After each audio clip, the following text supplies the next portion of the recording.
Kamusta mga kabula, ito naman at tatalakayin natin ang kumakalat na usapan tungkol kay Bel Mariano.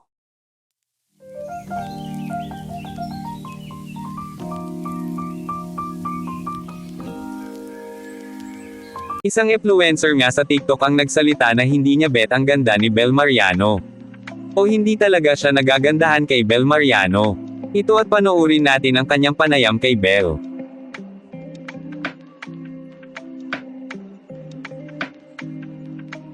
Since tapos na yung Holy Week, magsasalita na ako about dun sa issue. Unang-una sa lahat, wala naman akong sinabing napapangitan ako sa kanya. Hindi ko yung sinabi. Hindi ko lang appreciate yung beauty niya. Pero that does not mean na pangit siya, okay? Iba po tayo ng taste. Yung maganda po sa inyo, baka hindi maganda sa akin. Yung maganda sa akin, baka hindi maganda sa inyo. At maraming fans na nga ni Bel ang nagalit dahil sa hindi magandang opinion nito kay Bel. Porke di ka nagagandahan, bakit kailangan pang i-post sa Facebook yung pagiging inggit ni Valentine Rosales? Ngayon matuturn into love.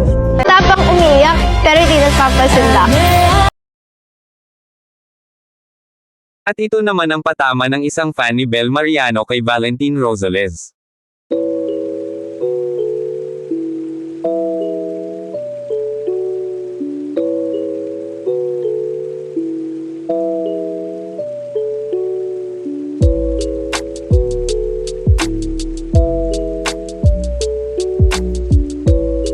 Sa singkit, ganun ang mundo. Parang sinabi nyo, nasasarapan kayo sa paksiw na bangus. Ako hindi naman ako kumakain nun. Kaya kahit yung pinakamasarap na magluto ng chef, magluto ng paksiw na bangus, hindi ko yung kakainin o hindi ako masasarapan ko. Natuto ko magtiwala sa sarili ko. My words aren't enough to express how thankful I am. Isang aral nga ito o nagpapakatotoo lang si Valentine Rosales sa kanyang sinabi. Na iba-iba tayo ng taste, kung tayo nga ay gandang-ganda kay Bel pero siya daw ay hindi. Pero sa aking opinyon, sana hindi na lang siya nag-post sa Twitter ng mga ginaong issue, kunting respeto na lang sa mga fans at kay Bel Mariano. Na hindi naman hinihingi ang opinyon niya.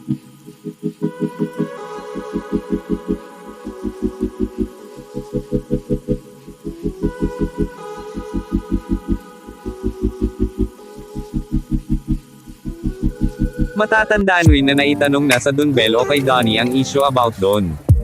Pakinggan natin ang sinabi ni Donnie. Na-bash siya na sabi sa kanya hindi naman daw siya maganda. So parang ayun ata yung bulag. So anong masasabi mo doon sa ano? First of all, yung mga bashers, ay, hindi naman ko naman masyadong pinapansin din kasi may mga pinagdadaanan sila. Pero ako, mag-a-attest ako. Sobrang ganda ni Bel.